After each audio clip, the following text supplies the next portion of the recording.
Hammaga g'alaba muborak bo'lsin. Juda ham emotsional uchrashuv bo'ldi. Har xil ehtiroslarni boshdan kechirdik, lekin eng muhimi oxirida butun O'zbekistonni xursand qildi bu jamoa.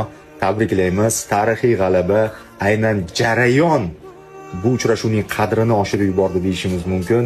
Qolaversa, U17 jamoamiz finalgacha bo'lgan yo'lni qanday yorqin bosib o'tdi, ko'plab gollar urdi, chiroyli gollar urdi. To'purarlar bahsida yetakchimiz.